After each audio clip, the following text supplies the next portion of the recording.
Tony, come on.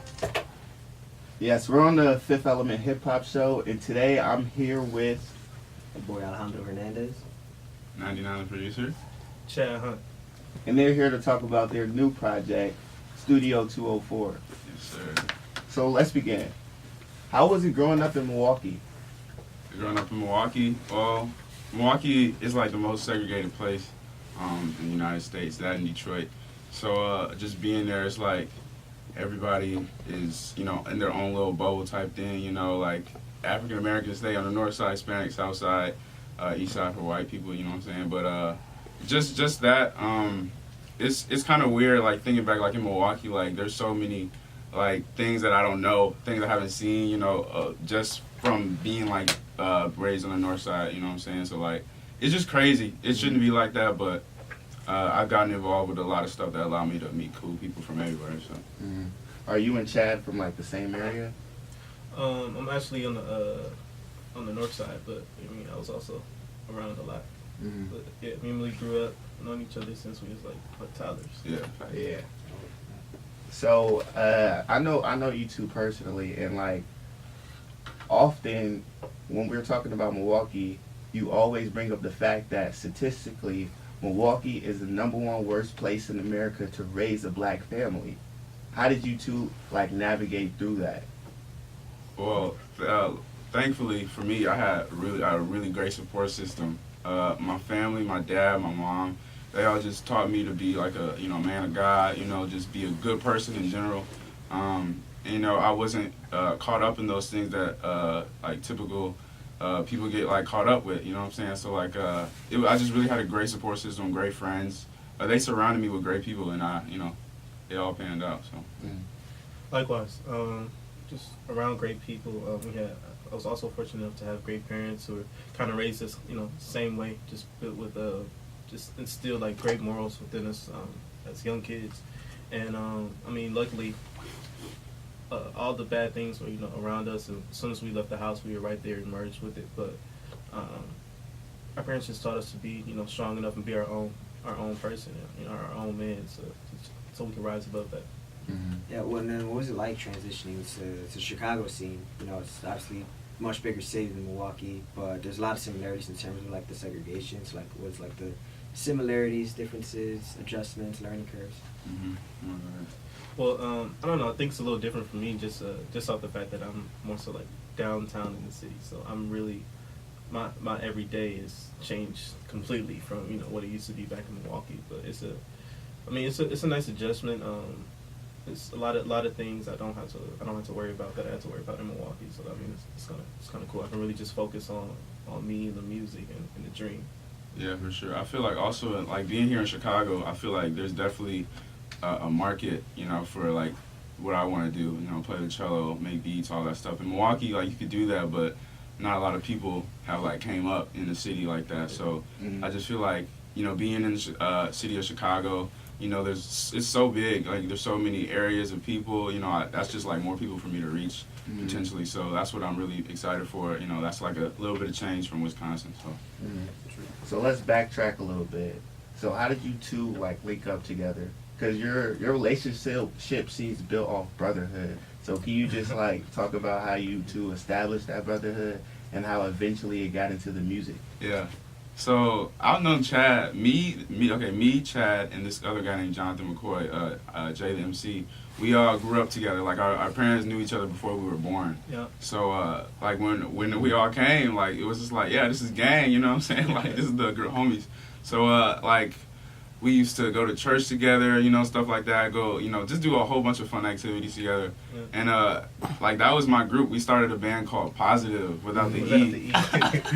So like we was like singing about make a change, you know what I'm saying? Like we're gonna do great things, which is dope. You know what I'm saying? Like I play guitar, Chad sung, sung. Yeah. They would play keys with the saxophone. Yeah. Jonathan, he would sing and he would play keys sometimes, but he actually he Googled him, man. He actually when he was young, he was like on a campaign and he toured all over the states, doing speeches and things about that, like about positivity and trying to end the N-word and all that thing. So it was kind of dope because whenever he'd have something, he would try to bring us along, so he'd do a speech, and then we'd be right there and we'd perform. So we got chances. Like we've been performing since middle school. Yeah, for sure. Since middle school? Since Yeah, middle yeah, school. like I remember we performed at like one of the Boys and Girls Club like annual events. That's positive, you know. Yeah. But yeah, it's just super dope, you know, just thinking back, like we've really been making music for years now. So and it was kind of it's kind of cool, and I don't know, we took a break from like kind of making the music with positive, and we kind of like went our own direction. Just got busy with life and high school and all that. So we kind of strayed away. I mean, we still kept in contact and still seeing each other pretty often and everything. But we stopped with the music, and then senior year we did a gig together, and then like last February really, and then after that we went crazy. We went crazy. We got to working on the first EP. He brought me on. He just Trust My Ear. Oh yeah. And from there, man, we just been taking off. Yeah, so like every rapper thinks they were cool, like in high school. So who were you two in high school? Like what role did y'all play? What role did I play in high school? Yeah. I was the man in high school, I'm not gonna lie. Who was a man? I was a man. I was Winterlude King, that's like the winter dance. And I'm pretty sure my school didn't want to give me prom king, like, you know, for the second year. Like, that was junior year, and like, I'm pretty sure, shout out to my man Cole, he got prom king, but like, I'm pretty sure they was like, you know, we're not gonna give it to Malik again, you know, but like, I was a man, like, you know what I'm saying? Like, people knew I played cello. You know, I was like a, you know, talented person, I guess, or, you know. So, I think I was pretty cool, but. The cello got you girls. So how were you in high school? I mean, we went to a different high school, but I think it was kind of like the same thing for me. I was involved in a lot. I did theater, I did band, choir, a little basketball, but that's nothing. But I was just, you know, I knew a lot of people. I was cool with everybody. I think you know, everybody was cool with me. I was. Yeah, so I just wanted to ask, like, how y'all got into music, especially, like, it seems like y'all know how to play, like, different variety types of instruments, you know, did y'all grow up in, like, very musical families, or? Alright, yeah, no one in my family plays music, so I play the cello. I'm a music performance major here at DePaul, and I've been playing the cello for, like, about, 12 years now, and, yeah, I was in this orchestra called MISO, Milwaukee Symphony Orchestra, and, like, at 3rd grade, they was, like, sending letters out to, like minority based schools in Milwaukee. So my teacher was like, hey, there's this program called MISO Progressions Program. They teach kids how to play like classical instruments, and you should do it. I was like, okay. So I went there. I thought like I was gonna play the bass guitar, but it was actually like a big bass, and they ran out of those spots, and so they just put me with the cellos. So ever since I've just been playing the cello, and like I said, I'm the only one in my family that plays cello. And they've been so supportive, and it's just allowing me to do so many cool things. So, yeah, that's pretty much it. It's complete opposite with me, man. On my dad's side of the family, man, everybody, just about all my aunts and uncles, cousins, everybody does music. Everybody plays and sings. So I had that growing up since birth. Yeah. Before me, so I kind of grew up in it. I started off on playing piano. Had a piano in the house. Yeah, I always had a piano in the house. So I started playing around, I think I was 4 or 5 years old. Got to middle school, started playing saxophone. Got to high school. That's when I picked up bass, which is my primary instrument. I play bass. I go to Columbia College Chicago, and I'm studying music there. My primary is bass. But yeah, just move around, do a bunch of instruments and sing and everything, but it was always around me. And, you know, some of the songs you were playing earlier, like, that was you playing the cello in the song. So, like, what's that like, just knowing that, like, you could play real instruments? 'Cause that's not common in, like, music, or in hip-hop today. It's live instruments. Right. That's a very, like, old school thing. It's like, what's that like as a young man trying to make the scene and doing that? So like I know like when people's like when I tell people I make music, like, hey, check my SoundCloud out, like they're like, okay, like just another SoundCloud rapper, but I think one thing that really makes my music stand out is that, you know, we play instruments on our stuff. Like we record it by ourselves, we arrange it, you know, we playing it, we're doing all that stuff. So I really think like having, you know, just the knowledge of like music theory, you know, all that stuff really helps my music and our music like just sound better. So it's pretty cool, you know, just listening like, oh, I did those strings, you know, Chad played the bass on that, just killing, it's just so fun. We're just really having fun when making music. So it's not just like 808s and hi-hats and stuff like that. We got that, but we also got the more melodic stuff too. Right. Mm-hmm. Sometimes it's embedded with each other too, so it's really cool. Mm-hmm. So how did you kind of like make that transition from like the classical music to hip hop? Mhm. Because I know like you told me before, like your dad was like a big hip hop fan. You know, he had you in the car listening to Friday Night Lights, Blue and Exile, Below the Heavens, Oh and yeah. other classic albums. So how did you kind of make that transition from like classical music to like hip hop, trap soul music? Yeah. So, like you said, my dad is like the biggest hip hop head. Like, he would pick me up at school playing Nas. I grew up on Lupe. Like, that's my favorite rapper of all time. Like, all time. J. Cole's my favorite rapper now, but J. Cole, The Warm Up, Friday Night, like all that stuff. So I grew up on that. But I knew, like, when I got to middle school, like, I was carrying this big cello around. Like, it was kind of lame. Like, you know what I'm saying? So I was like, hey, I'm a black guy. I play the cello. Like, how can I make this cooler? Because I wasn't, like, a big fan of, classical music. Mm-hmm. So I was like, what ways can I, like, make this instrument, be more cool? You know what I'm saying? So I don't have to walk around, like, feeling all weird. Mm-hmm. So then I started making beats in, like, the 5th grade. So I was like, maybe if I can incorporate what I do on the cello with these beats, maybe, like, it was kind of bad, but I was always thinking about, like, my image, maybe I'll be more cool. But this is, like, 10, 11-year-old Malik talking, so, like, maybe I'll be more cool if I made beats and I did, like, string stuff on it. So I got GarageBand. I asked my mom and dad for a laptop for Christmas. And ever since then, I've been making beats on GarageBand. And then when I got better at the cello, I started incorporating, parts of the cello into my beats. And then, like, high school, I made, like, a cello music video. And it was super dope. We created a piece together. And we shot it, at the school, used the whole auditorium. It was pretty cool, so, yeah. So what were some of those projects that your dad played that really resonated with you? Lupe Fiasco, Food and Liquor. J. Cole, The Warm Up. He played a lot of Joe, like early Joe, like the singer Joe. Yeah. I love Joe. There's so many, oh my goodness, trying to think back. Blue and Exile, obviously. Nas, just all that stuff. Mm-hmm. He wasn't like a really big Pac or a Biggie guy, but that was always in rotation too. But yeah, a lot of Lupe, just a lot. Yeah. So you know how you make auto-tune rap right now. Yeah. You don't like that. You don't like auto-tune rap. Just because of the negative connotation associated with it. But like, how does your pops feel? Because he seems like a hip hop dad. Old school. Man. So this is my dad. He try to act like he don't like it, but like at the end of the day, when he driving home from work, he gonna bump my stuff. Like, you know what I'm saying? Like, he just be acting, but he likes it. He wishes that, like, a lot of my content is based around experiences that I happen to go through, like with females. So he just thinks that the content should, like, reflect like more that's going on in my life. Not just a girl who did me bogus. You know what I'm saying? But like, in terms of, like, he really critiqued, like, the beat the most. Like, that's the biggest part for him. Like, I used to, like, back in 5th grade when I was getting started, 5th, 6th, 7th, 8th grade, like, I would be like, Dad, can you listen to this beat? He's like, all right, you know what I'm saying? Okay, I'll listen to it. You need to do this. You need to do this. You need to do this. And, like, looking back, like, I remember showing him some beats, and he was like, oh, this is hot, son. I looked back, like, a few years, like, bro, this was a terrible beat. Like, why would you lie to me? You know what I'm saying? But, like, he was like, no, I just like the melody. But, he's always been that person. So I think he likes it. I know he likes it. He's real supportive. He's real, like, the nonchalant kind of dad. Like, yeah, it's dope. Like, I sent him the EP. Like, I was like, Dad, check it out. He's like, dope. Just a one word. You know what I'm saying? Like, he's just so nonchalant. But I know he appreciates it. He likes it.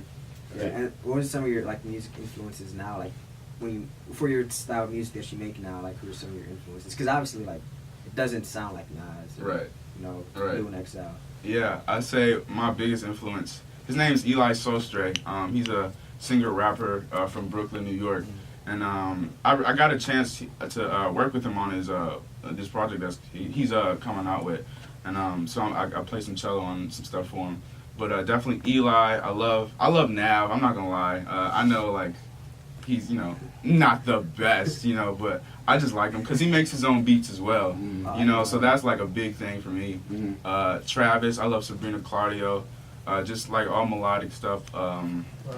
I love Black so much, yeah. Mm. So yeah, just to name a few Yeah. people like that. I liked Nav until I saw how he looked. What?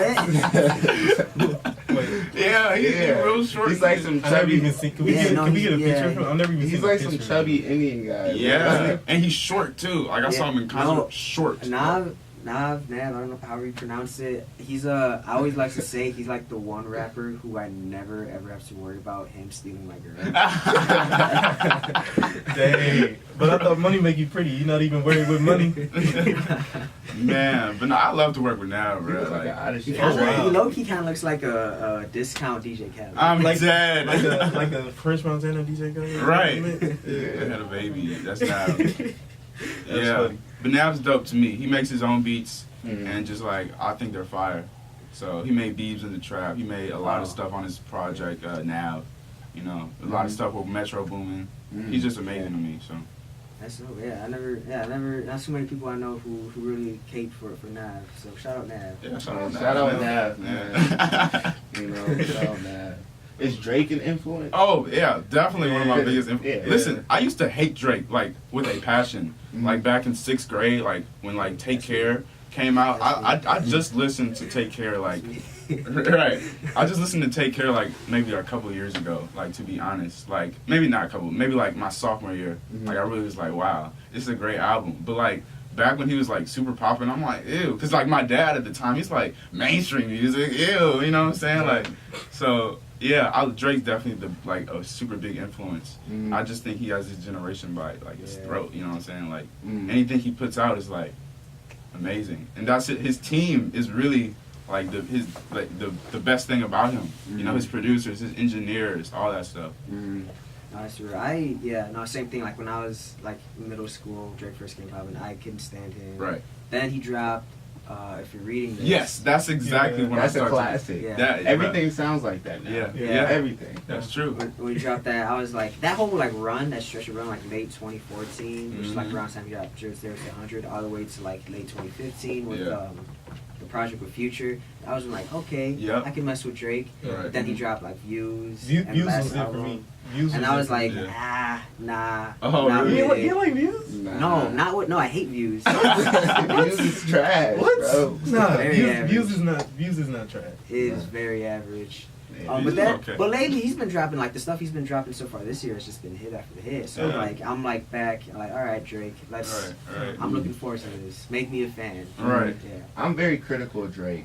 I feel like because he gets the GOAT title too often, too frequently, and I kind of feel like he's not the greatest rapper of all time. Like we can't put him in that category, but we can put him in the category of greatest vocal performer of all time because he has songwriters, he has the best engineers, he has the best producers. All he does is perform the songs. He performs the songs that were given to him. Mm. So like, yeah, that's my take on Drake. That's good. I like that That's a too. good take. Yeah. His team really make him low key. Yeah, his team makes him. Yeah, I got the OVO sweatshop on Overdrive. Yeah, for real. So they going crazy. Mm-hmm. That's how we trying to be. On my life. But let's backtrack a little. Let's go back to the cello. Yeah. So can you tell us a little bit about like where that instrument has taken you in life? Because I know it's taking you to places, Yeah. like geographically. So talk about it. Yeah, so like I said, I've been playing the cello for 12 years, starting in 3rd grade with this program called MISO. So I had this teacher, Ravenna Helson. She was like another mom to me, basically, and I still have her as a teacher to this day. And she basically just introduced me to so many camps, programs, so stuff like that. So basically, when I'm going through MISO, Milwaukee Youth Symphony Orchestra, I'm meeting people. People are starting to like me. I don't want to say this, but like I was like the poster child. You know what I'm saying? Like, people just liked me. I was a nice, likable person. Played the cello, and I'm good looking. You know what I'm saying? Like, I don't know about I think you're not. Hey man, you gotta be your own biggest hype man. exactly. You know what I'm saying? But yeah. So in 2015, MISO won an award for the Progressions program, which is the program that I was in that brought like minority students to be able to play instruments. Mhm. So they were awarded by the White House. So they were like, wow, we get to bring one person to the White House to meet Michelle Obama and to accept the award on behalf of MISO. So I got to be able to meet Michelle Obama. We went to the White House and I accepted the award from Michelle Obama on behalf of MISO in 2015. So that was super dope. I can't even, first of all, there's so many waves of like security in the White House. Like it was ridiculous, but that was just an amazing experience. I toured in Europe with the orchestra to Vienna and Budapest, and I was there for like 2 weeks. I went to Grammy camp.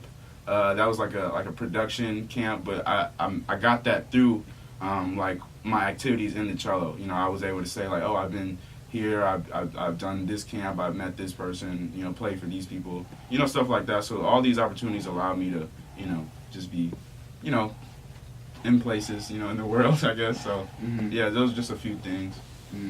And Chad, I know you're involved in a lot of different things with like your cello. So I mean, with your bass, you play the bass. Yes, sir. Can you tell us about like where the bass has taken you in your career? Yeah, my career is my career is just starting off, man. I was fortunate enough back in high school, my senior year, my big band was able to perform and play with Tyranny Sutton, who's like I want to say 8-time Grammy nominee. She's an amazing jazz singer, so I was able to work with her. This year, since I've been in college, I was able to work with Cassandra O'Neill, who was the music director for the late great Prince for about 7 years. I got a chance just recently. I was working with Corey Henry, who's a Grammy winner, amazing pianist and keyboardist, organist. Just great people, man. Those just three, just to name a few, but. It's really been taking off, man. I love Chicago. I love the fact that I'm here, and I just love I love how everything is just like, I don't know. It's kind of, I feel like it's really, really, if you work hard and you really put in, you really put in all the time and energy. It's a great place to be and a great place to succeed and start to build your career. Yeah, you guys have a wild resume in regards to like what you accomplished musically. So like if this doesn't work out, what you will? What you will work out? You can like be in like a symphony or like orchestra. Yeah, facts. You know, you definitely have success in your future. Oh, thanks. But I noticed you don't swear in any of your songs. Nah, I don't. Can you talk a little bit about that? All right, so I got a little sister, and she loves my music. Yeah. So it would kill me to like if she was like to hear me like swear in one of my songs, because she knows it like word for word. You know what I'm saying? So I can't have my little sister hear me cuss. So like that's a no. Plus like for instance, my mom, she just someone one of Jonathan, our best friend, his mom. Text my mom like, hey, have you heard Malik's new EP? She's like, no. Like, what? She's like, yeah, it's kind of popping. So my mom checks it out. I'm like, my mom, she's not like, she don't really check my music out like that. So if she were to hear me curse, like, it's raps, you know what I'm saying? Like, so I just try not to do it. Plus, it's just, I like, if they were to like want to play it in the car, like if, you're riding with your mom's like, hey, Malik just dropped a new song. Oh, play it. They ain't got to have that awkward like, oh, Malik cuss. Like, you know what I'm saying? Like, so. It's also like on a creative tip, it makes us work harder. That's very true. Working on words, because it's so easy to just like, I don't know what to say here. Let me throw in a cuss word. And we're all this. It's just so like, it's like easy fillers to throw in. So it really makes us work hard so we can really, really just cut everything out and just get to the point so they can understand what we're trying to say on the track. Right. That's like reminds me of Will Smith. Back when he used to rap. Like, yeah, my grandma listened to this, so I can't curse. Right. No, that's facts. That would be embarrassing. Movies? No, any movies anytime soon. Hey, but let's talk about the recent project, Studio 204. So can you talk a little bit about the creative process? You want to take that? Alright, I'll go ahead. Studio 204, basically it's a 4-track EP. We made it all in my dorm room at DePaul. And it's basically just like my experience through the past 6 months in college, so dealing with some females, things didn't work out the way I wanted to, you know what I'm saying? So and in the end, that taught me a lesson that I'm a savage. I'm just playing. But yeah, I mean, we made it in our dorm. Chad would come from Columbia like every weekend just so we could work on it. I made the beats. He would also help like co-produce on the beats as well. And we're just like working, just making beats, making music. And at the end of the day, like it's just like the biggest thing. Like I ended the whole EP with a conversation. Like it was just we're in a dorm room. Like it's just like that's like the basis of it. Like it's a dorm. Like it's at the end of the day, you know, we're just chilling, making music. So that's because I don't think I've ever heard that because I've heard of stories of like rappers making like closet, basement, bedroom, but a dorm, college dorm. College Yeah. dorm. Did you guys ever get like complaints from neighbors, or did you ever get like neighbors like, yo, this is fire, what is this? Like, yo, this is me. It wasn't necessarily, we didn't necessarily get complaints, but like it was good and bad at the same time because like we'll be working on stuff and we'll be like just in the zone, working whatever, writing, trying to keep the creative juices flowing, and then like we hear a knock on the doors like, yo man, we heard the music, like just people coming in like, and it was like we love it, you know, we glad that people like, you know, jamming with it and everything, but it's like kind of just want to say not now, like just get out, like I don't want to go to the door just because like we just want to stay in that zone. Yeah, or when we're recording, one of the like my refrigerator makes a little buzz, so like the buzz lasts about like 3 minutes. So if I'm recording and like the buzz come on, I'm like, man, I can't record, you know what I'm saying? Like it was just like things like that, or like my roommate will come, I'm like, man, like we gotta wait, you know what I'm saying, until he leaves, you know. So stuff like that, you know, was a little hard to work around, but at the end of the day we got it. So it took a lot of patience. Most definitely, but like people in the dorm, like my dorm is right next to the lounge, so they would definitely hear it. Like the girls who be in the lounge, like Malik, when you releasing it, like you be hearing it, like play lessons, you know what I'm saying, like so stuff like that, you know, it was cool. Hey, big man on campus. I'm trying to be, but I'm extremely introverted, like extremely. Yeah, it's really bad. It's really annoying. It's really bad. Annoying. I probably seem like an extrovert right now, but like when I leave this room, I'm head down, like hoodie up, earphones in, like that's real. I am such an introvert. Like that's the thing. Like with this project, Chad's like, bro, if you want to make it in this industry, you can't be like that. Which you be telling me the same thing too. Like I can't be like this. So I'm trying to be the man on campus, but it's kind of hard for me, like being my introverted self, to be like, hey, listen to my EP. It works out. I mean, it's annoying, but it also works out when it comes down to the music because just because like you holding everything in and everything back, and you know. So once you get to the music, it's like that confidence kicks in, and you're like, man, everything you need to say, everything you want to say it's all in the music. So it's a win-lose situation. Yeah, but like a lot of rappers are introverted. Like, so I was at Saba's like release party or whatnot, and like after 20 minutes in, I text Malik. I was like, this N-word act just like you. Like, yeah, just like you. He was awkward. He was just he was very introverted. Yeah. So I was like, it's possible. But I mean, like, it's possible. But I'm saying though, because like you hear his music, and isn't the complete opposite. So, like he let it all go on the track. So it's.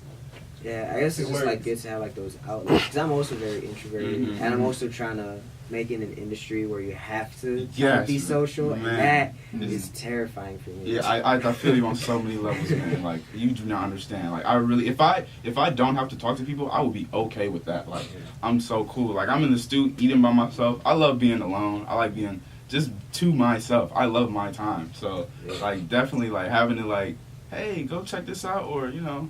It's weird, you know. So it's weird, but on social media, or at least on Twitter, at least I'm like 10 times cooler on Twitter than I am. Most definitely. I'm pretty cool on Twitter, I think too. Like, hey, check this out. I just released the EP, like 23 retweets, 50 likes, you know, something like that. So yeah, it's really weird, but I gotta get more, you know, social. Yeah, your social media is annoying because like this dude is the most introverted dude, but like his social media pops. And I consider myself to be social, and I'm like, man. I'm looking at my likes, then I look at his, I'm like. That is so true. I think it's because like, off here. I think it's because like in high school, like I'm that cool, just quiet guy. But I was kind of social in my high school. Like people knew me, but like outside of high school, like I was just that cool dude, you know, who likes to make music and makes pretty good music at that. So people are like, wow, I really want to check this kid out. You know, so like on social, they're like, "Wow, I really mess with him," but in like real life, I'm quiet. Like I have a line on my track. The first line is "Don't call my phone because I probably won't pick it up." True. That's the second line, or the first line on the second track. So just to show how introverted I am. It's called "These Days," and that whole song is just basically about like no one really feels me. Like, you know, this girl, like she said, she hit me up like, do you want me? I said, I'm on, like, only when I'm in Milwaukee. You know what I'm saying? So, is that real or you just? Oh, Shorty hit me up like, do you want me? Told her only when I'm in Milwaukee. Like, that's a real bar though. That's a real bar. You actually listen to the song. You know, I heard that. That's very Drake-esque. Yeah. That sounds like something Drake would say. Like, only when I'm in the 6. Yeah. Only in the middle, man. Right, only in the middle. You actually text someone that, like an actual human being, only when I'm in Milwaukee. Oh yeah, that's pretty.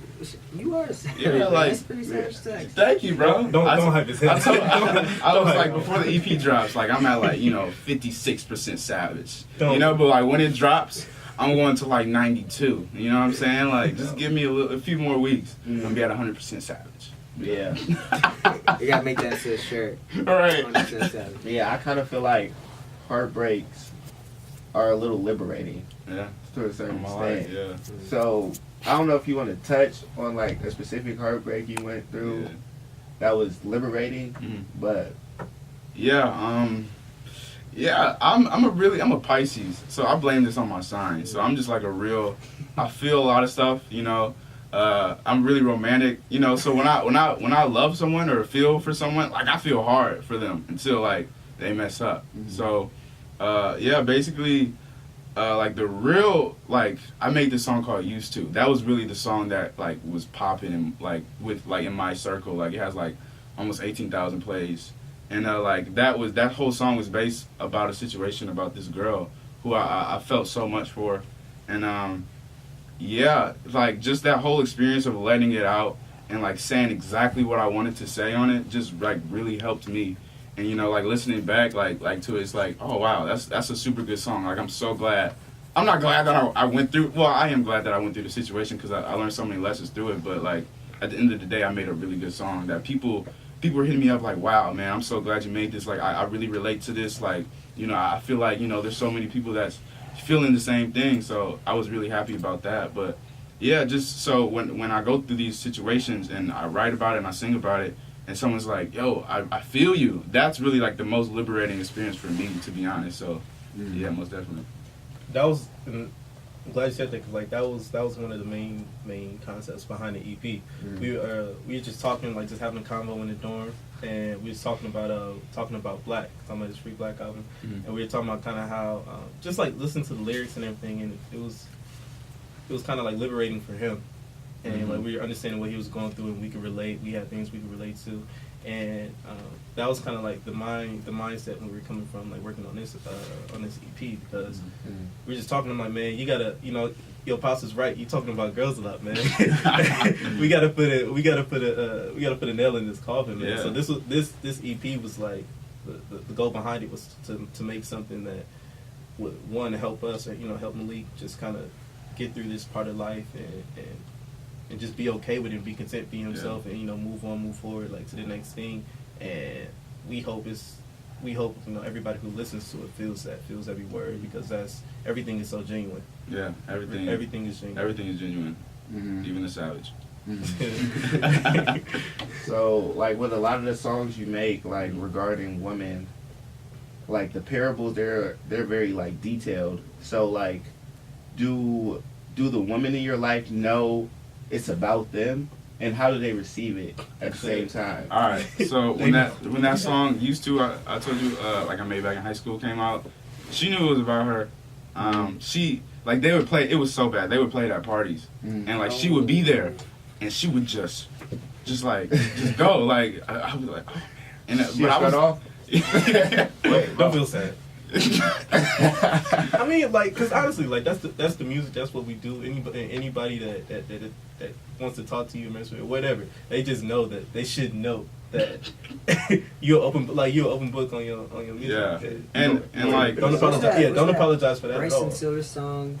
Oh, dang it! He has a song. It was from the first trap song. I forgot what it was, but I remember he talking about like how like the girl would always like. Oh, I know exactly what you're talking about. He even says it in the lyrics. Yeah. Like, I'm really blanking on the song name though. Yeah, I know exactly what you're talking about. Yeah. So that's a stipulation of like being in any sort of relationship with you. You're gonna end up in the song. Yeah, I'm sorry. Yeah. You might have to have like like a little contract. Yeah, you might have to have a little contract. We'll write about you if you do me wrong. Right. Or if you, or if you do them right, like just right. don't. Yeah, that's very true. Don't be surprised. It's basically what we don't be surprised. Don't act surprised. I can't believe you. Believe it. But the funny thing is, like after like some time went by, like she would listen to the song just to enjoy it. So it's kind of weird. I don't know how she feels about it. So. So the first EP was called Only 18. Yeah, right? it was called Only 18. And like a lot of the tracks on there were about a specific Yeah. woman, right? Yeah, a couple. A couple? Oh wow. Yeah.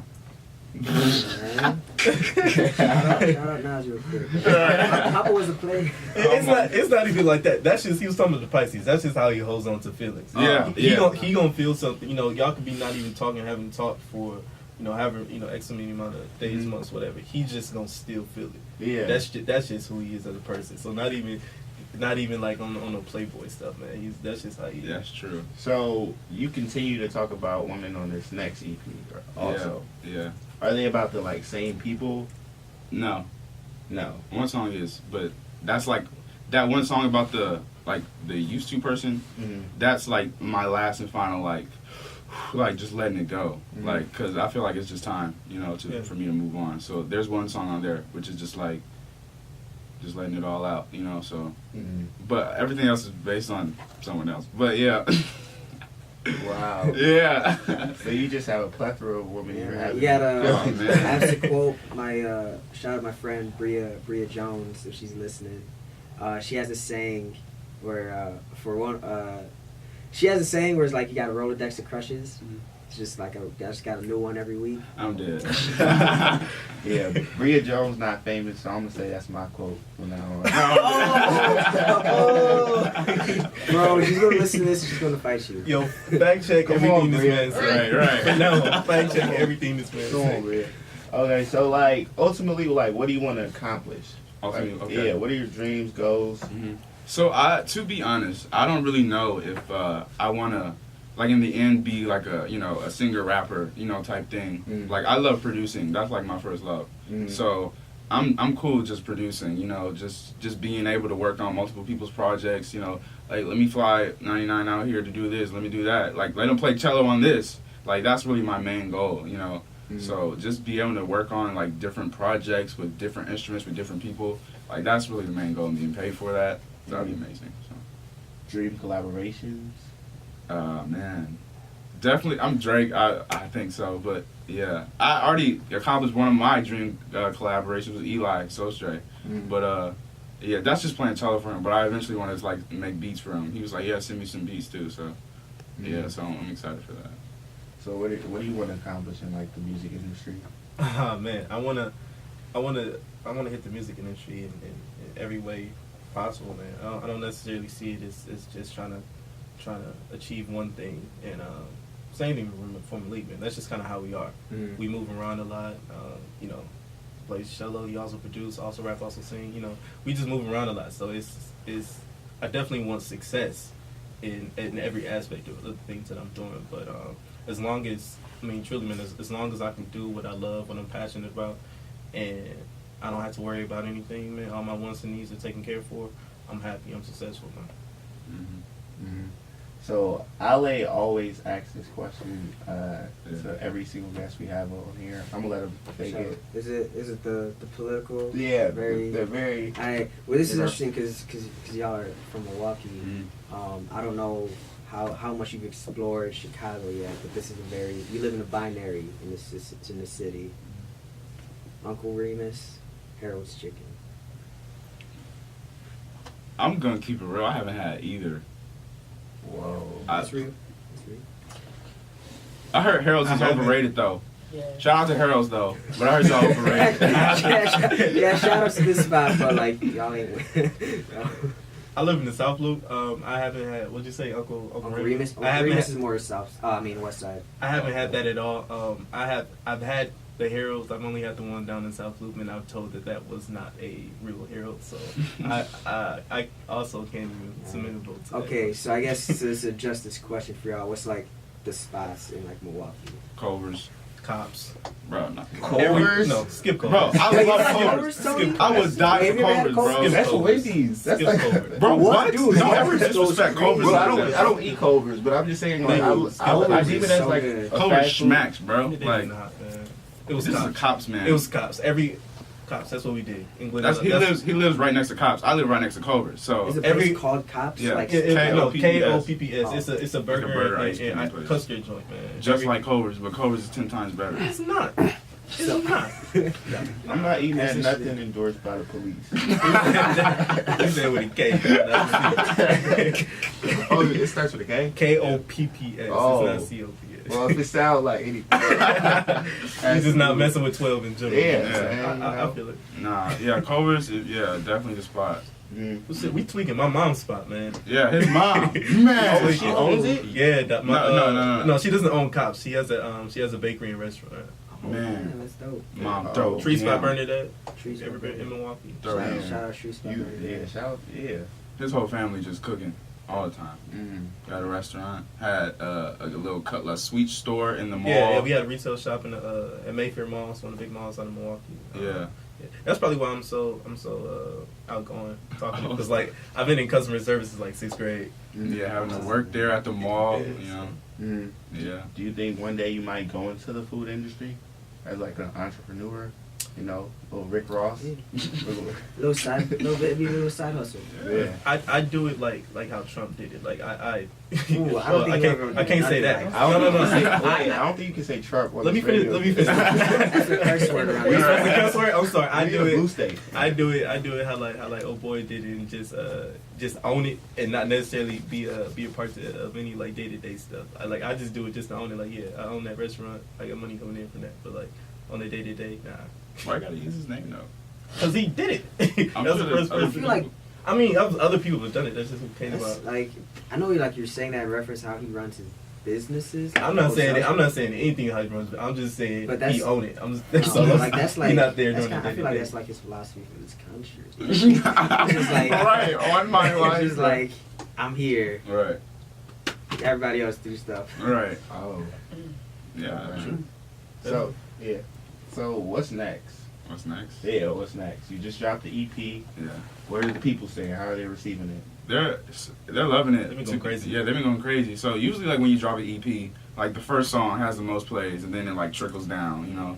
But it's like all the songs like are like about at the same amount of plays. Like the third song has more plays than the first one, which is crazy. Mhm. So it's doing pretty well. What I really want to do is just perform it, with a band. I love like live instruments. Mhm. So when we gonna perform it, like definitely have a whole band type thing. But Yes, sir. definitely getting it to like blogs in Chicago and Milwaukee, just anywhere, doing stuff like this. Thank you guys so much. Oh, definitely. Yeah, so this is just amazing for us, so like stuff like this, just getting out there a little bit more. So I know you dropped a cover that blew me away, like on V-Day. Thanks, man. This man is an amazing singer as Yeah. well. Oh, like crazy good. So what's next for you in like your solo career? Me and solo career as 5. I am I'm in the process of recording a song. I actually worked on it. I produced it. Malik actually helped me produce it. This lovely lady right here, Kayla Simmons. She's actually going to be on there singing. She actually wrote the song. She's an amazing songwriter. So that's going to be recorded, finishing up that recording. So that'll be dropping pretty soon. So everybody can be on the lookout for that. And I also heard you're going on tour this summer with Kids of Wisconsin. Yes, Yeah, sir. Chad is, yeah. Yeah, I'll be playing bass for them this summer. It's a pretty cool opportunity, man. They got us booked like legit whole summer, so pretty much no off days. But Traveling all around, right? yeah, just all around the Midwest, Yeah. all around the Midwest states. So, but yeah, man, it's a great opportunity. So plug your SoundClouds, all that. All right, yeah, you can follow me on SoundCloud at 99TheProducer, Instagram, all the same, 99TheProducer, Twitter, 99TheProducer. Same. You can follow me on SoundCloud at 5. That's the number 5 IVEE. You can catch me right there. Same thing on Instagram and Twitter. And Kayla, I also know you're a recording artist. Yeah. Okay, I'll plug mine. Mine is K-Maryam, K-A-E-M-A-R-Y-A-M on Twitter, and remember the name K on Instagram. Alright, this is the 5th Element Hip Hop Show. We're here with 99 the producer, Chadwick, and I'm Tony. And I'm Hernandez. Thanks, guys. Thank you.